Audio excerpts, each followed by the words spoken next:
No need. No need. It's just me. Well, y'all doing well? Good. It is always a privilege and a joy to be with you and to extol our God through the preaching of His Word. This year, the theme in chapel, hold a second. I was going to say, where's the clock? I can't even, with the lights, I can't even see anybody. It's great for stage fright and fear of man.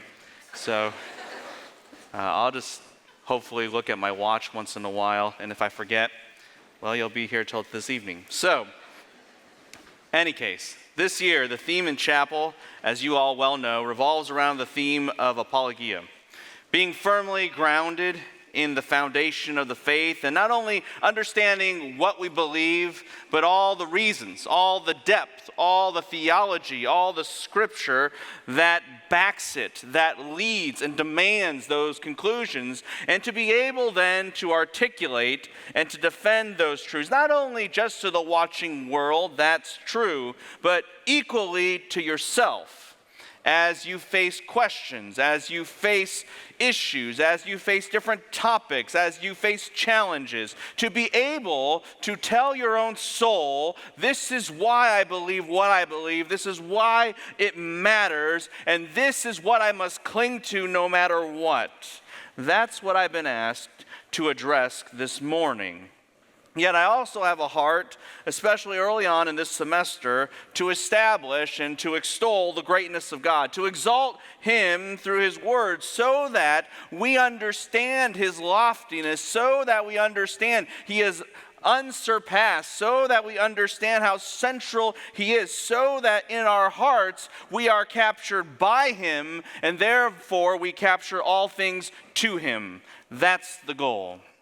And of course, these things of understanding the truth and the depth of the truth and the defense of the truth and the glory of God, they are not antithetical. They go hand in hand. In fact, what I would suggest to you, and of course I think we all understand, is that the higher and the more accurate and the deeper and the more transcendent our view of God is, the loftier He is, the more resilient you are to all kinds of questions, the greater our God is and our accurate view of Him, the stronger your faith is. You could simply think of it this way: the greater our God is, and knowing Him all the more, and knowing His supremacy, and knowing His omniscience, and knowing His omnipresence and omnipotence, what that establishes, it doesn't just give God the benefit of the doubt, it removes all doubt, because you know our God is right. You know, even though you can't see and you can't feel and you can't know all the things around you, He does. He does far better than you. And even though you may be in the dark, He is light. And therefore, you know He will be right in the end. And all you have to do is cling to Him, and you'll make it home. You'll make it home. That is how they go hand in hand. And there is a text that reminds us of the greatness of our God, that reminds us and establishes the vindication of our God to the very end, that you know He is right. And all things can and will be resolved in Him. And that passage that does these things is in Job 38. Turn with me there to Job 38. As you turn there, this is truly a famous text, a famous book, and I'd like to talk a little bit about the context so that we sharpen our understanding of this passage and sharpen how fitting this entire discussion is for the topic that we have at hand. I have recounted this to some of you all before, but the way I began my own study in the book of Job was starting in Israel, and I was ready to get back to the United States, and I was assigned to teach an elective class at the Masters College at the time, and I was consulting with Dr. Halstead, our department chair, on what I should do, and he said, well, what is advisable for all Bible professors is to study and teach a book of the Scriptures. And so I said, okay, I'd love to teach the book of Genesis. Well, Abner, that one's taken. Oh, okay. Well, what about a New Testament book? How about Matthew? Oh, well, that one's taken. How about Ephesians? Well, that one's taken. How about Samuel? Well, that's taken. How about Kings? Well, that one's taken as well. How about Psalms? Well, that's taken. And so we go through this about 64 times, and there are only 2 books left. Song of Songs and Job.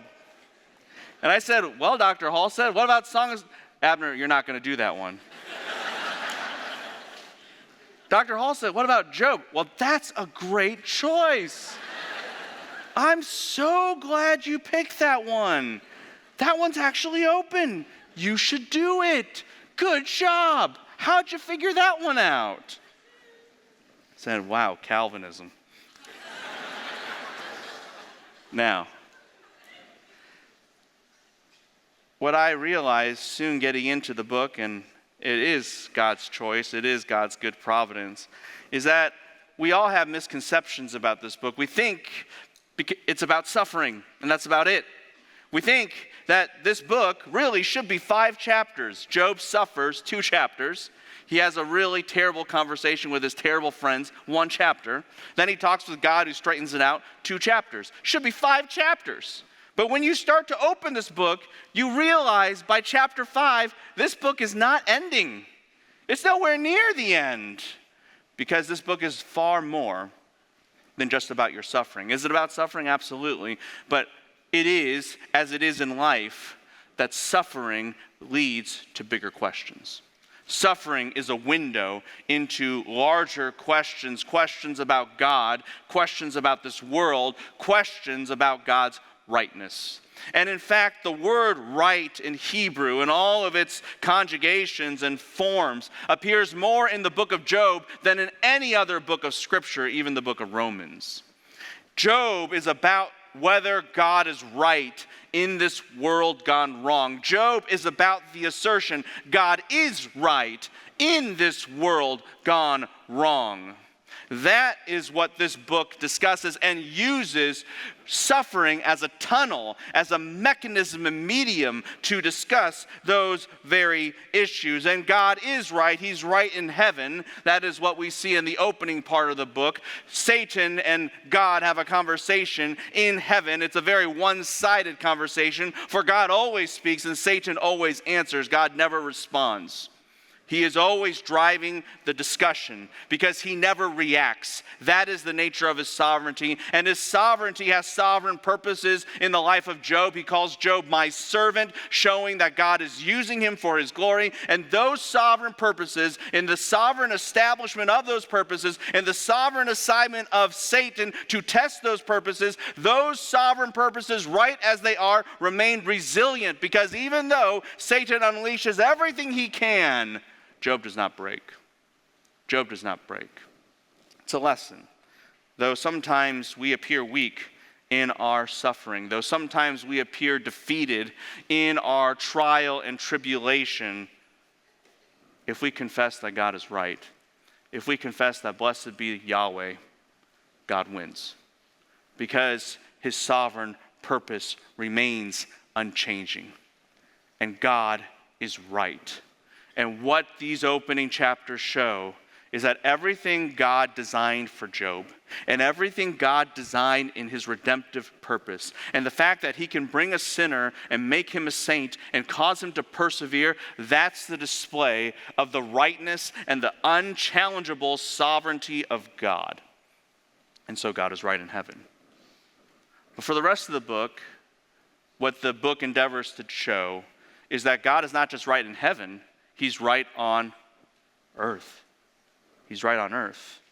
And that's a long discussion and a long amount of proof. How is God right on earth? Well, you could put it this way. God is right on earth because he's not wrong.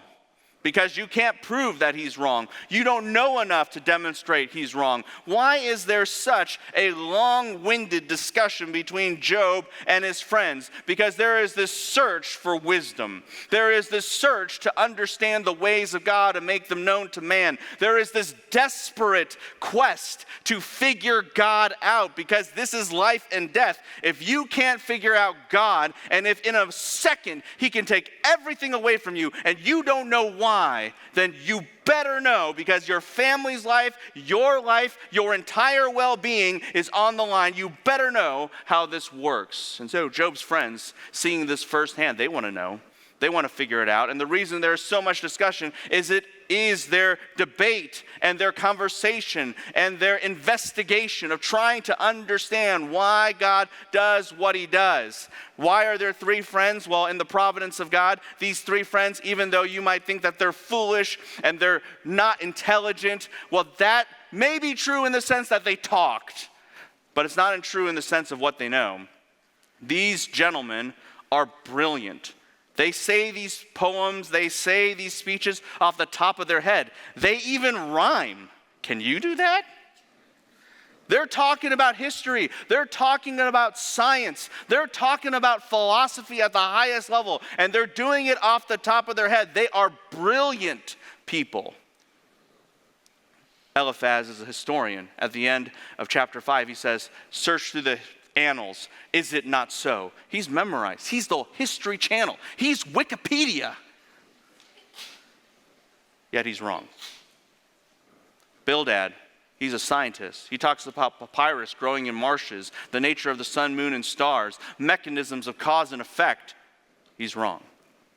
Zophar tells you about philosophy, engages in some of the most sophisticated philosophical ideas of all time.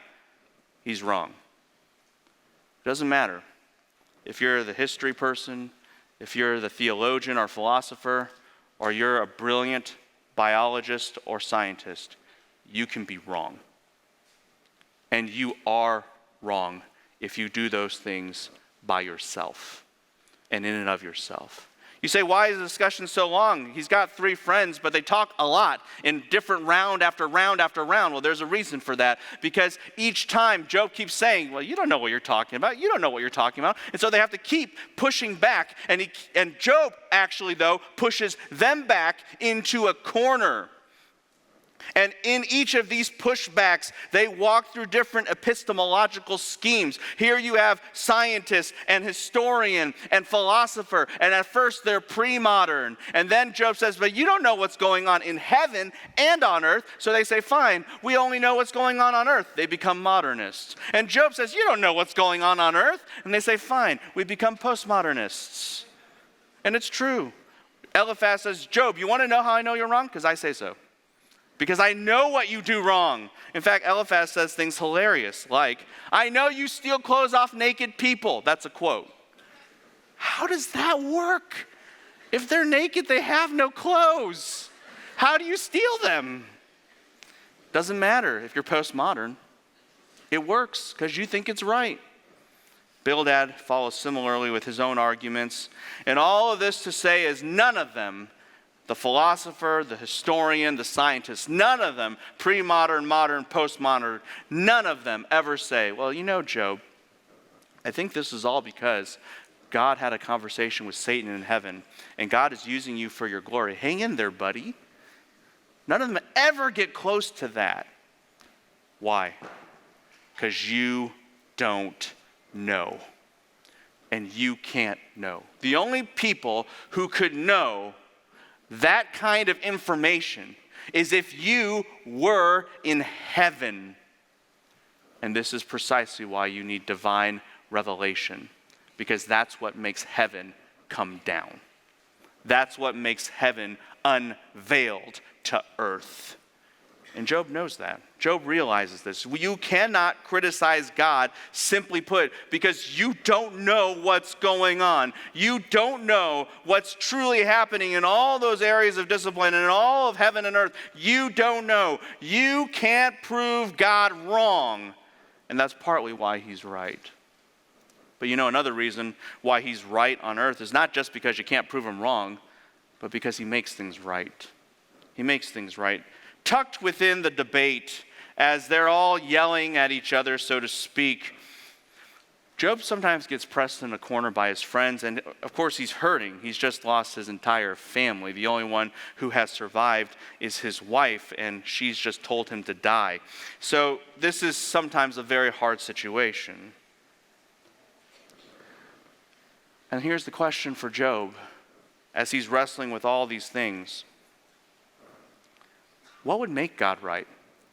If you had some wishes, if you had some abilities to make something happen so strategic that you know if you did these, say, 3 things, because it's always 3, yes, genie in bottles, sermons, things like that, they always come in 3s. And so if you had these 3 things, what would make God right? Here's what Job says. End of Job chapter 7. He says these words, "Oh, that you would pass over my sin. If God would forgive my sin, then I know he'd be right. He would do everything right because he took care of the most severe problem." And then in Job chapter 9, Job says, this is ridiculous, but yeah, if God would grant me this, then I know he's on my side, because you argue with God, you'll never be able to win. He'll always outsmart you. He's the smart one. And so what I need is someone on my side. I need someone who's equal to God, who can put his hand on God, but he's also equal to me. He understands me. He's man as well. And so Job says, oh, I know there is no umpire between us that can lay a hand on God and on man, that he would intercede for me. I know there is no one like that, but I wish it was true. And if God would provide someone like that, who's God and man, then I know God is right. I know he's right. He's on my side. Why else would he provide such a mediator? But that's impossible. How could you have a God and a man? That doesn't make a lot of sense. And then Job concludes in Job 13 and 14, and he says this, if God was all powerful, here's what he would do to make everything right. Here's what he would do. He would raise me from the dead. And not just raise me from the dead, but raise me in such a way that I would be able to speak with him, and he would be able to speak with me, and he would bless me, the work of his hands. He would make everything right and restore my relationship with him to the fullest degree. That's what a good God who's all-powerful would do. So here, Job has 3 wishes. And here is an expert on suffering. Here's a man who's lost essentially everything, who has suffered terror in a concise and intense amount of time. And what does the expert on suffering say? What would satisfy us? What would truly give resolution? What would truly give confidence in your soul? Simple. If God would forgive your sins, send a God-man mediator who would then allow for you to be raised from the dead. Do you know what Job was wishing for? The gospel. The gospel. Job didn't know. The irony, of course, is that every time he made those wishes, what is God probably saying in heaven? Wish granted. Already done it. I've already done it. You want a mediator? Done. You want a resurrection? Done. It's always done. What people in suffering need most is the gospel. Because that's the only resolution that is true and lasting and will resolve not just your one suffering, all of it. All of it. And what that proves is this: God is right on earth, not just because he can't be proven wrong. God is right on earth because he makes all things right, truly, definitively. Ask the expert on suffering what you really need. You don't need a lollipop. You don't need a candy bar. You don't even need a million wishes to make every bad thing go away. What you need is the gospel, because that's the only thing that can resolve everything.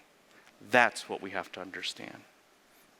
And so God is right. He's right in heaven. He's right on earth. He's right because he's not wrong. He's right because he makes right. And at the end of the book, God confronts Job Because this realization can't be just local, in the sense of it cannot just be in Job's life and in Job's situation. What God needs to demonstrate to Job is that his rightness isn't just one time only. He is always right. He is categorically right, not just in Job's situation, but in every single situation. And this gets into the very nature of our God and the very exaltedness and transcendence of our God. And specifically in the chapter that we are in contrast to later chapters which talk about the behemoth and the Leviathan amplifying the strength of our God, these opening chapters deal with God's knowledge. They deal with God's knowledge. And so what God begins to confront Job about is, what do you really know?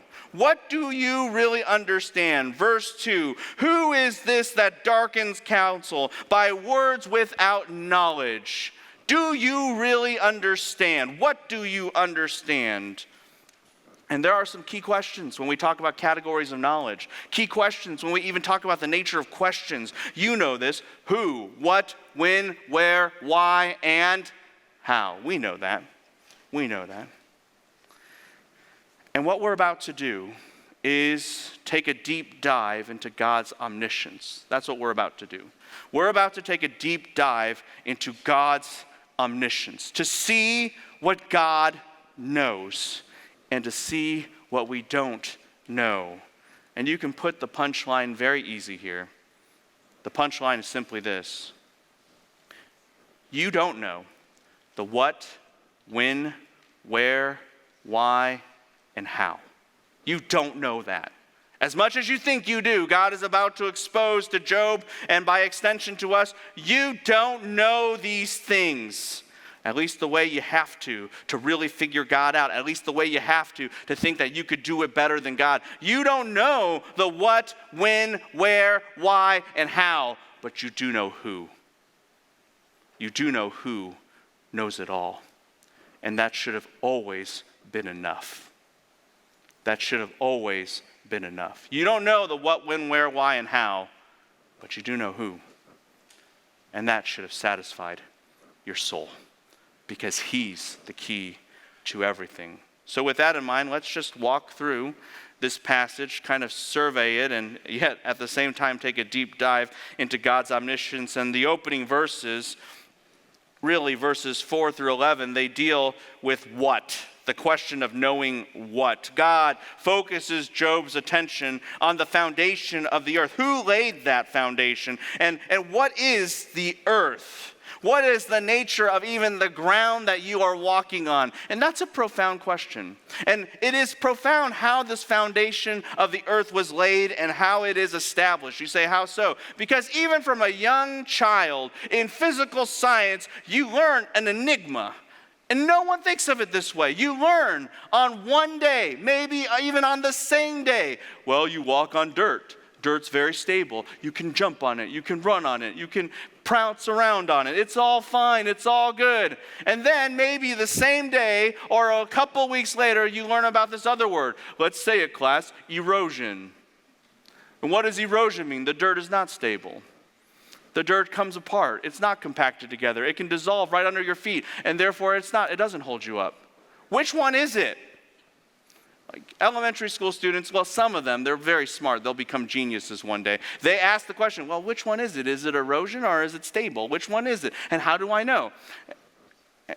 And the answer is, it's complicated, which is another way of saying, I don't know. Here we have a mystery, and God raises it. Do you really know what's holding you up? Do you really understand what is underneath your feet? Is it stable or is it not? It's the foundation of the world, yet it is no foundation. Which one is it? Yes. You don't know. Tell me if you know understanding. You don't understand. Verse 5, here's another way to put it. Who set its measurements? You say, well, actually, I do know the measurements of the earth because I have Siri and I have Google Assistant. It's 12,756 kilometers or 7,926 miles. Good for you. But that wasn't God's question. Who set its measurements? He's not asking Job, can you figure out the length of the world or the perimeter? or the circumference or the diameter. He's asking, what does that actually mean? And we've done enough calculations and we've done enough investigations and we've watched enough documentaries to understand that the exact dimensions, the exact angle, the exact speed of rotation and revolution, all of that is required for this world to be exactly the way it is, for this world to actually sustain life. You change anything in that equation and more, you don't exist. You don't exist. And God is asking, so did you think of that, Job? Not just, oh, can you measure it? Yes, of course you can. Do you know what it means? Do you know what it stands for? Do you know the impact that it has? Do you know all that rises and falls on these measurements? Do you get it? No.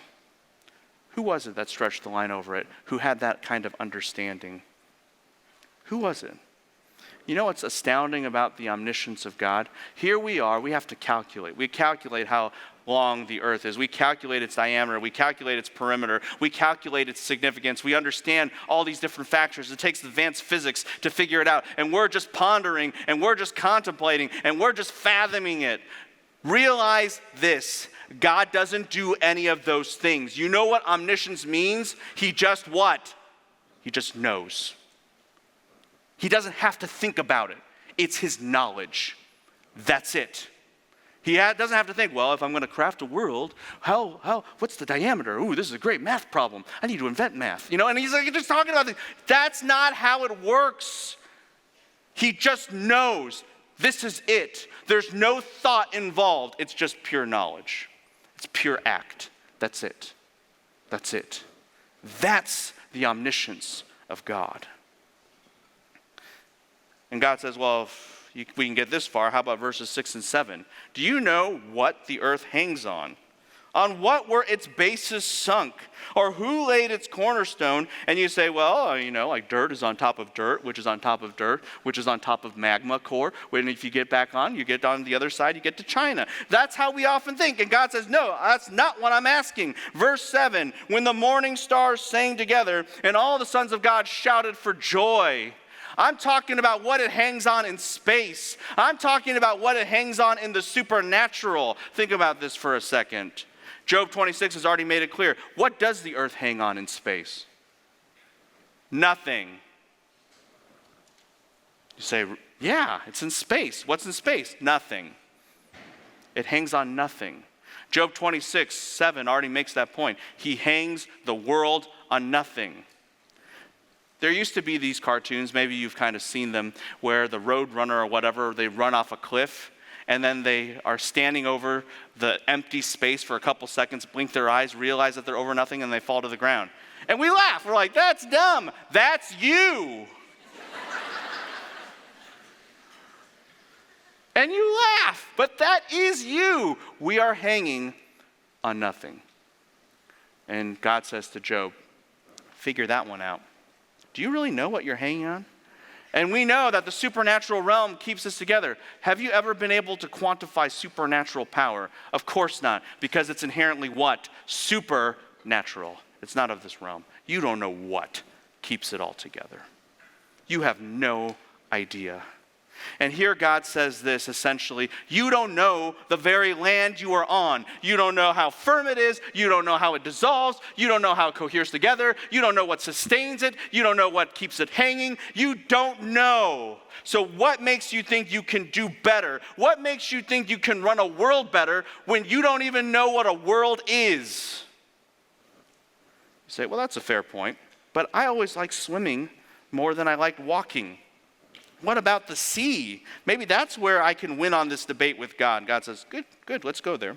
Verse 8, or who enclosed the sea with doors? When bursting forth, it went out from the womb. Let's talk about the waters. When I made cloud its garment and dense gloom its swaddling band. Have you ever thought about what water is? Not just that you need water, not just that you're thirsty for water, not just that you like one bottled water versus another bottled water. Have you ever thought about what water is? Its properties, and why that matters. Put it simply, it'd be very difficult to flood the world with Jell-O. It'd be really harmful to change the water cycle, to send blocks of ice through the sky, or to have hail always fall on the ground no matter what, or reverse the cycle of evaporation. You couldn't be able to consume water if it was of a different property. Change the viscosity and you die. So who came up with all that? God. And again, did he have to calculate it? Did he have to figure it out? Did he have to pencil in a formula? Did he have to figure out all the ramifications? No, he just knew. You see, for us, we have this thing called unintended consequences. We've heard of those before, yes? God never has any of that. It's all intended. It's all intended. He already knew them. He didn't have to will them in that sense. He just knew it. Now, what does God do? And this is remarkable. Here we are. We don't even know what water is. And God just says, thus far shall you stop. Verse 11, but no farther. He just draws, quite literally, a line in the sand. Like, this is how far you go. That's it. Bye-bye. And that's it. And you say, do we do that? No. It's easy. Think about this. Just think about this. Have you noticed that houses by lakes are on stilts? Have you noticed that beach houses keep disappearing over and over and over again, and that insurance is ridiculous for those homes for that very reason? Have you noticed that dams and levees, they always collapse? We know that. That's why there are things called sandbags and everything, and flash flood warnings. No man just goes up to a lake or a river or an ocean and says, well, ocean, you can't cross. You shall not pass. That doesn't work. Only in the movies. God does, though. God does. And it stands. Why? Because he knows what it is. He knows what it is. And that is the awesomeness of God. He actually knows what this world is. You really think you can do better? You really think you know better when you don't even know what a world is? What heaven or earth or water is. You haven't thought about it. You've just taken it for granted. You've just assumed it, and you've just presumed it, and you've just relied on it. But you weren't the one who designed it. You don't know what it is. How do you think you could do it better when you've never done it at all? Speaking of which, it's not just what we know that we don't know, verses 4 through 11. It's about how. Do you know how to do things? That's the second point. Do you know how to do things? And we see this in verses 12 through 15. In verses 12 through 15. Have you ever in your life commanded the morning? For most college students, the answer is absolutely not. Why? Because you're not even awake in the morning, much less being able to command it. And for those of you who do get up at dawn, have you ever once thought, well, better go out there and tell the sun rise and tell the light to dawn? Say, no, that's ridiculous. Why would I ever do that? Exactly. But here's the greatness and the faithfulness of our God. He does. He does. Every morning that exists is because God wanted it to be. The reason we are here is because God intended it. The reason you have another day is because God desired it. The reason that another day ensues is because that is a God-ordained day. That's why you can face that day, because you know God wanted it to be so. That's the sovereignty and faithfulness of our God. But have you done something so basic, something you take for granted every single day of your life, that there will be a morning, that there will be a sunrise? And the answer is no. Do you even know how to make that happen? The answer is no, but God does. God does. Do you know how to do this? Do you know how to do one simple thing, like command the sunrise, like command the new morning, that reaches every single person on the earth? Notice verse 13, that it might seize the ends of the earth and the wicked be shaken out of it. It's not just good people that are affected and reached by this, it's even bad people. Is there anything you have done in your life that touches every single corner of the earth and affects every single person, good or bad? Have you ever done something like that in your life? You say, well, I got a high score in a video game. That doesn't affect everybody. You say, well, people do cool things, like they invent iPhones. That doesn't affect everybody. It doesn't even affect everybody in the United States. You know how many Android users there are? God does one small thing, and every single person in the world is affected. And every single place is affected. In fact, it can be affected, verse 14, for good. It changed like clay under the seal. Things get definition in the sunrise. Things become beautiful and defined. God can make a mark on the world. Have you ever noticed that sometimes you go, as the psalmist says, with tears to bed, but you wake up with joy? Who does that? God. God does. And he doesn't just do it in your life, he does it in many people's lives. It's biblical. Just by one thing, he transforms people's souls. He gives beauty and light and life, and they stand forth like clothing. And even more, it's not just good things that are affected, it's bad things that are restrained. Verse 15, and from the wicked their light is withheld, and their arm raised is broken. What does that mean? It's talking about this. When the sun comes out, have you noticed that crime becomes less? Have you noticed that? I looked up some statistics. Murder at night is 65%. Murder at day is 35%. DUI at night is 87%. DUI during the day is 13%. Have you ever done one thing in your life that reaches the ends of the earth, affects every single person, makes things beautiful, and halves crime rates? So, never. Do you know how to do something like that? One thing that can do it all? No. If you ask God, can you do something like that? What would his response be? I do it every day. I do it every day because our God knows how. Our God knows how to take one small thing, one simple thing, like commanding the morning, and to use it to control the entire planet. He can do that. He knows how.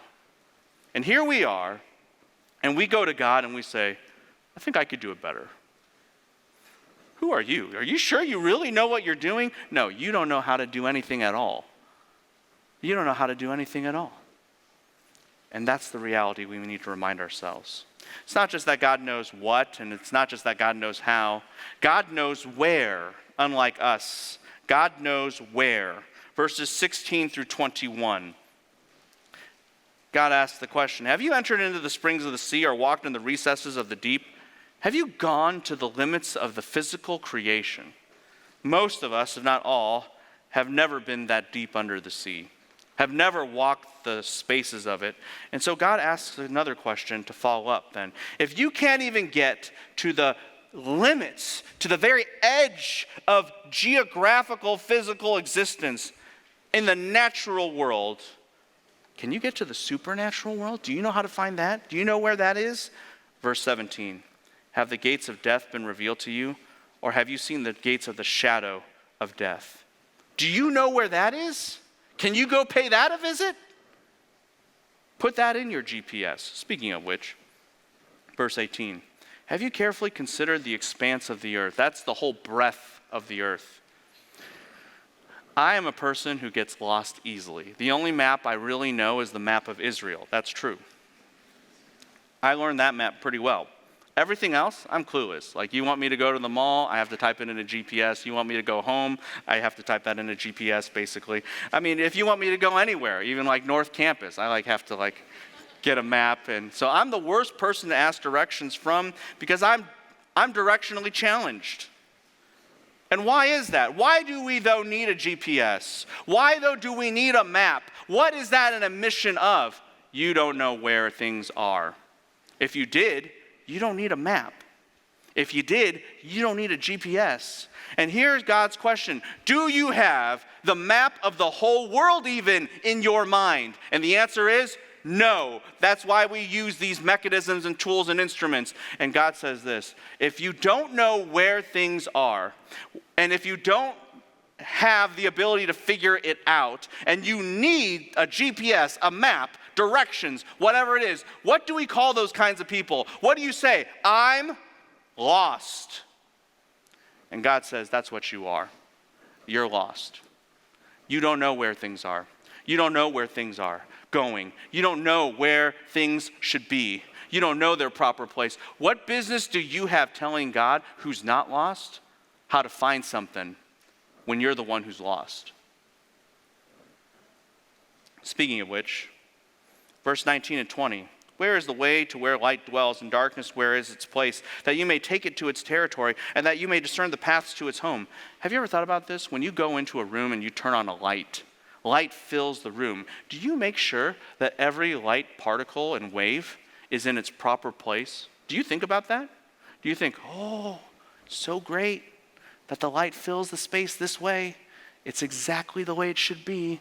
And if a light gets lost, it says, oh, friend, I don't know where I'm supposed to be. Do you say, oh, let me help you out, Mr. Light. I'll get you back into your proper nanometer path. Say, that's ridiculous. I don't even think about that. I just hope the light turns on. That's it. Yeah. You know what it means to make things right? To put things in their proper place. You want to know if somebody's organized? You want to know if something's right? You want to know if something's situated properly? Simple. Is everything in its proper place? Here we are. We don't even know where things belong. We don't even know where things are. And here's the glory of God. Verse 21. You know, for you were born then, and the number of your days is great. God is sarcastic here. And he says, the only way you could really figure out where everything belongs, where everything has its perfect place in my plan, is if you were where? At creation, when I made it so, when I designed it to be and ordained it. That's where you could really find things out. You know what the sovereignty, do you know what the omniscience of God is? You flick on a switch, the light fills the room, you take it for granted. You flick on a switch, the light fills the room exactly the way God ordained every single molecule to work. And God knows that every single time a light switch is flicked on or off for all history and in all light and in everything single thing of regard. That is the level of God's omniscience. And he didn't calculate that out. He didn't have to ponder it. He just knew. That's the way it'll be. It'll be just like this. That's it. That's the level that God knows. He knows where. And because he knows where and he puts everything in its proper place, here's the question. We think sometimes, oh, I could do it better. Why does God have to do it this way? That doesn't make a lot of sense to me. Okay, you solve the problem. Step one, find the problem. You don't even know where it is. You don't know where a lot of things are. How do you think you can actually deal with this?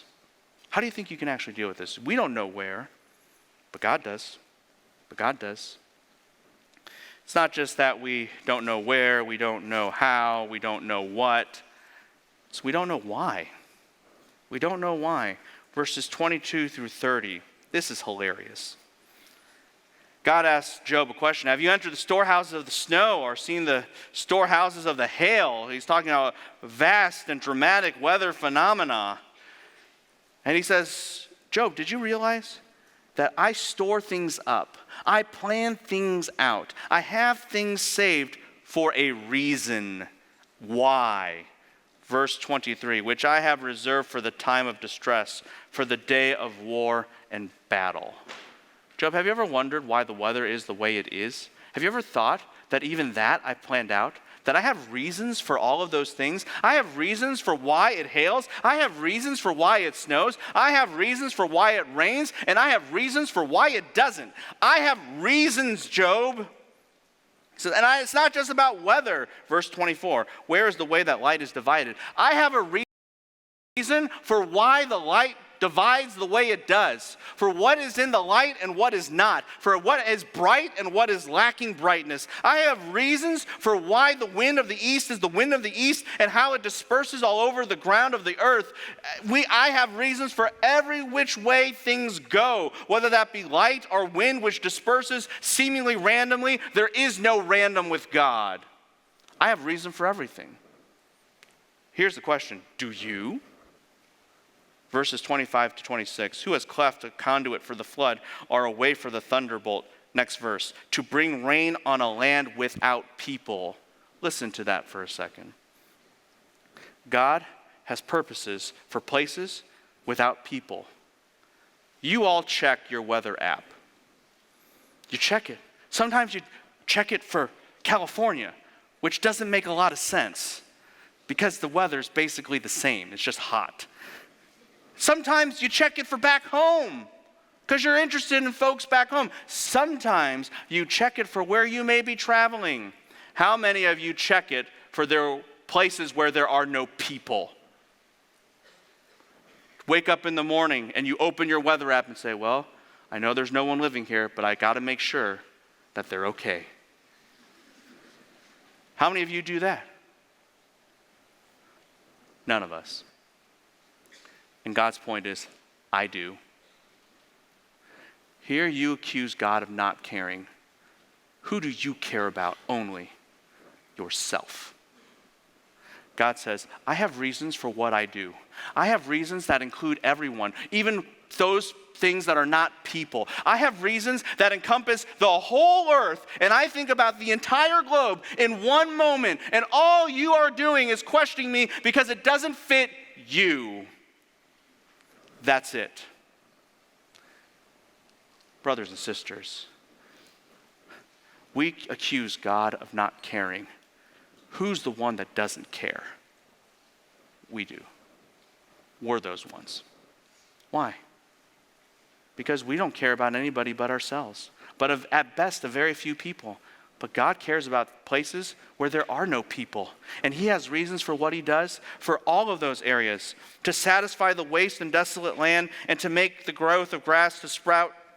Verses 28 through 30, has the rain a father, or who has begotten the drops of dew? Do you even know that God has a purpose for everything, even water? That's why he created it. That's why he ordained it and made it and designed it such that water becomes like a hard stone and the surface of the deep is interlocked. God has a purpose for even how he made things. Do you understand those reasons? Here we are, and often, so often, what do we ask God? Why? And God says, you have no idea why. And you don't even have big enough categories to understand why. And your why and your impetus to ask the question why is inherently selfish. I have reasons. I have reasons for everything in every place and in every design and places where you have been and places where you are not. I have reasons for everything from the weather to your life. I have reasons for every single detail. I have lists and lists and lists of reasons for how this will affect the entire world. And all you care about and the reason you question me is because it inconveniences you. Who cares more? Who has better reasons? Who knows why? God. God does. It's not just that God knows why, he knows when. He knows when, verses 31 through 35. God asks a simple question: can you bind the chains of the Pleiades or loose the cords of Orion? These refer to constellations. God says, do you control time? Sometimes we ask God the question, why now? This is bad timing. This is not fun. I wish you would have done this 2 weeks later. Or, oh, this would have been better like 2 years ago. This is always a question of timing. That's sometimes why we ask God the questions that we do. And so God asked Job, do you control time? Do you control time? Do you make sure that time happens on time? Verse 32, can you lead forth a constellation in its seasons and guide the bear with her satellites? Do you make sure that every season, that every second of the day happens exactly at the right second? Do you stare at your watch every day and look at it to make sure that the next second is exactly 1 second after the last? No. There's a reason why you call a watch. You just watch it. That's it. You don't care about it. You don't shepherd it. You don't ordain it. You don't cajole it. Make sure, come on, let's get to the next second properly. We don't do any of that. We just watch it. That's it. That's it. Do you know the statutes of heaven are fixed their rule over the earth? This is the big picture. Do you set up the timing for this world? Do you know how to do that? Do you know when things are supposed to be? Verses 34 and 35. How about a particular situation? Sometimes we wonder why God's timing is the way it is. And God says, can you really do better? Can you raise your voice up to the clouds so that an abundance of water will cover you? This is what every Southern Californian prays for. Rain now. It doesn't. Because time doesn't bow to you. Timing doesn't bow to you. It bows to God. It bows to God. Here's what you learn. You're inside of time. You're bound by time. Time controls your life. Time controls the beginning and end of your schedule. We even categorize food by time. Fast food versus a restaurant. And we even talk about everything in terms of time. Time is your master. You know what distinguishes God from us? God is outside of time. And God says, you're questioning me on timing? I'm the one who invented it. What do you mean you know better? You don't know when things are. You can't control that. You can't dictate that whatsoever. What gives you that right? And so here it is. You don't know what and how. You don't know where and why. You don't know when. And so by way of conclusion, what does God ask? Verse 36. What's the opening word? Who? Who has given wisdom? You don't know any of these questions. You don't know. You don't know, and you can't criticize, and you can't do better. You can't criticize God on what he's done because you don't even know what a world is. You can't criticize God on how he's done it because you don't know how to do things better. You can't criticize where he's put you because you don't know where things are supposed to be. You can't criticize God on why he does what he does because you don't know why things are. You're so narcissistic and we're so selfish, and you can't criticize God on when or the timing of things because you're inside of time and he's outside of time. You don't know why, you don't know where or how or what or when. You don't know any of those things, and I acknowledge they baffle us and they keep us anxious and sometimes they keep us awake at night. These are pressing questions, and yes, we can't solve them. We don't even know the half of it. That's even generous to say. But you do know the answer to one question. And it's the one question that matters. And it's the question that God asks at the end. You don't know the what, when, where, why, or how, but you do know who. You've always known who, Job. You've always known who. And he's the one who knows all of these things far better than you have ever known anything. And that means everything can and will be resolved. You may not know the what, when, where, how, or why, but you know who, and that should have always been enough. Shall we pray? Our God and Father, there are days when we have such arrogance to you, where we think we can do things better, where we question your judgment on things, where we think if only you had done it this way or that way, my life would have been easier, my life would have been benefited more. But we know those are lies, and we spoke them without knowledge. You know all things, truly all things, the depth of all things, and we don't know anything. And so, God, even in this life, where we might not know the what, when, where, why, and how, may it be that we always cling to the who. May we always cling to you. In your name we pray. Amen.